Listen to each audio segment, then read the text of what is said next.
What's going on, guys? Andrew Piluk Hockey here, back with another video. You guys have seen the title. We're going to be talking about the Toronto Maple Leafs and the St. Louis Blues and even Colton Parayko. Now, again, a lot of people had some issues with my Artemi Panarin video, but a lot of people did understand where I was coming from. I did not say that this trade was going to happen, sources, this, that, and the other. It was a discussion piece. So this is going to be another discussion piece. So hopefully you'll stick around and listen to more of these types of videos, and you can by clicking subscribe down below. I'd really appreciate it. So close to 3,000 subscribers. But Colton Parayko, St. Louis Blues, the Toronto Maple Leafs. Now, I'm going to read something for you real quick, and I'll put it on the screen for you guys as well, because everybody seems to think I'm just making this stuff up.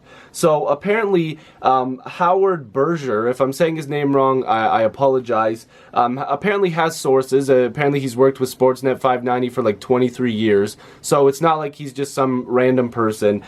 He said he had sources come to him and say that the Toronto Maple Leafs and St. Louis Blues might be kicking tires a little bit and throwing some names around. Here is where I come in with a little bit of my opinion. So, the Toronto Maple Leafs and St. Louis Blues, I feel like that would make sense if they were to make a deal. Here's where I have issues, because in the article, and I am reading it off Spectre's Hockey, I'll link it down below for you guys as well. My problem here is that apparently the trade is going around because they think that the Leafs are obviously looking for a defenseman. That makes sense, but they're also saying that the St. Louis Blues are looking for forwards. Now, they have made a lot of moves this offseason, the St. Louis Blues. You know, they're going to get Fabry back from injury, hopefully. They've got some young guys that can come into the lineup. They got O'Reilly, Bozak, Maroon. Like, they've made a lot of good moves to bolster the offense a little bit. And, of course, they have guys like Tarasenko there as well. So, they do have a lot of offense. Now, I'm not saying that they're done and they shouldn't add any more offense, but apparently the Leafs would be able to afford to give them some of their offense, you know, to get a guy like Parayko back. So here's what he reports that he thinks the deal would be. And again, this is not like 100% set in stone. I have to keep explaining it because people get mad.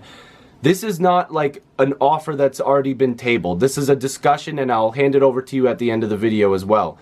Apparently, he would think Jake Gardiner and Andreas Johnsson would be in a deal, and probably a pick, in my opinion, a pick or a prospect, something like that, in return for Colton Parayko. Now, Parayko's a very young defenseman, right-handed shot. What is he, like 25 years old? He put up over 30 points last season. So he is very valuable, and he is good in his own end as well, and he's got a high ceiling, in my opinion. Now, if we go over to Spectre's Hockey for his opinion, his little bit that he put in there, he thinks that the Leafs would probably have to include a guy like William Nylander in a deal like this. Now, hear me out. I do think that that would make sense, but would I want to trade William Nylander? Probably not. He would think that a one-for-one would kind of make sense, or other pieces being involved. But apparently the Leafs are not making William Nylander available in any sort of way, even though it probably wouldn't be that bad of a deal, even though I feel like William Nylander's ceiling is higher, you know, just based off of, you know, who he's playing with and stuff like that. But that could change. We all know Parayko's very good. But if I was looking at this deal, and again, this is just a minor opinion of mine here, if I was looking at this deal and thinking, okay, what's a fair deal for both sides? So you have Colton Parayko, like I explained, a good, controllable young defenseman who is going to put up a ton of points. Well, not like a huge amount, but he's going to give you a solid amount of points while also being very good in his own end. Let's go back to the first trade offer that was viewed in this. Jake Gardiner, who put up 52 points last season. He's a very good offensive defenseman. He's very good. He's a very good skater. His zone entries and his zone exits probably could use a bit of work, but he's a very good defenseman, except the fact that he is going to be due some money at the end of this year. He's a UFA.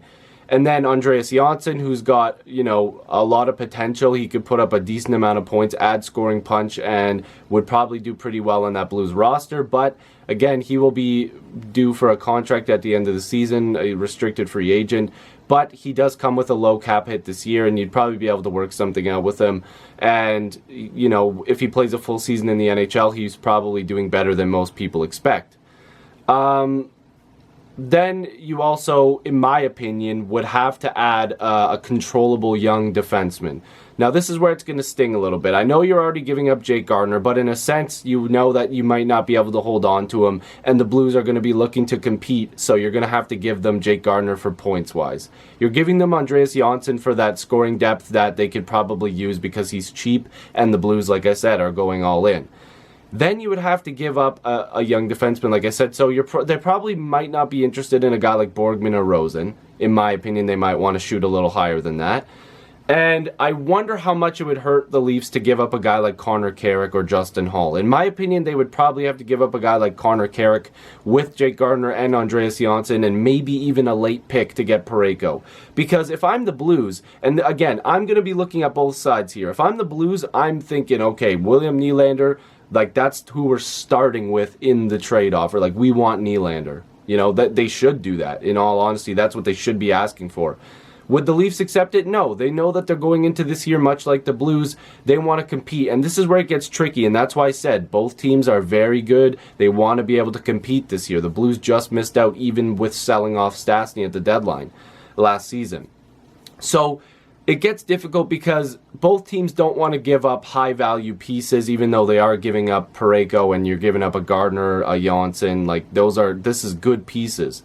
Both teams are going to want the better end of the deal, of course. So it's not going to be an easy trade if it was even going to happen. But in the grand scheme of things, I think it's more or less that Dubas knows that the Leafs are a little bit short when it comes to having talent on their blue line. And you can argue that next year the Leafs will probably let Jake Gardiner walk if they can't get a deal done because it's going to cost them a bit. You're probably going to end up letting Justin Hall slide in this year, probably take one of the bottom spots. Carrick is going to compete. You know, Borgman and Rosen next year, Timothy Liljegren next year. Like, all these guys are going to be competing. But to expect Liljegren to come in and be amazing, not going to happen. To expect Sandin to rush his development and come in and do amazing, not going to happen. If it does happen, fantastic. But you have to realize the Leafs right now are in a spot where they have to grow a little bit of their younger defensemen first before they're really going to be a solid blue line. So for them to be able to go, okay, well, we might as well check in on Parayko makes sense. You might as well call up the Blues and say, listen, if you are interested in forwards and we can give you a defenseman, a couple back in the deal, one that's probably going to walk at the end of the year, but you'll get his offense this season, plus a controllable young defenseman, like, would you consider giving up Parayko? Because he is a huge piece of that Blues team. And again, like I said, this is just reports that are out there. This is not a set in stone, oh my God, this trade is going to happen. But it's just reports, it's just rumors that are flying around there. And I feel like I have to say that every time because people get really angry when I bring stuff up like this. But it's the off season. It's always fun to talk about trade rumors and what could possibly happen. So hopefully you guys enjoyed this video. Again, what do you guys think? And this is what I was going to say. I want to hand it over to you guys. What do you guys think a fair trade would be for Colton Parayko and the Toronto Maple Leafs? Maybe even like what would the Blues want? What would the Leafs want back in return? Or would it just be a straight up 1-for-1? Let me know down below. This is fun. Like, this isn't supposed to be mean and rude. Like, don't be mean and rude to each other. This is fun. Just come up with random trade ideas. It doesn't mean it's going to happen. It's just for fun. Let's enjoy the comment section. And, you know, like, if you guys see a trade you like, don't be afraid to click the like for that person and reply and say, hey, that would work. Maybe you add this in. Like, have a cool discussions. Like, pretend you're the GMs. That's what it's all about here. So hopefully you guys, again, like I said, enjoyed this video. If you're new, make sure you subscribe. Love to have more hockey conversations with you. Join the squad. Let's get to 3,000 subscribers. It's so close. You know, I'm really hoping that we grow the community here that we have on this channel. I'm really loving it. It's bringing opportunities to me, which is fantastic, which in return will give them to you.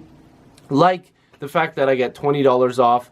You can get $20 off your first purchase. Not me. You can get $20 off your first purchase at SeatGeek using the code APH in all caps.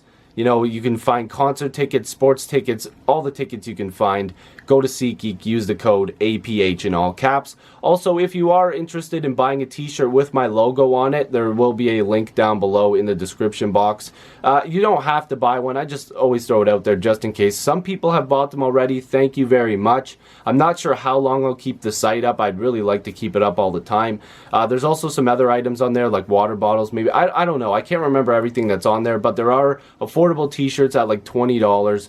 And again, hopefully you guys enjoyed this video. I'll see you guys in the next video or stream. Peace.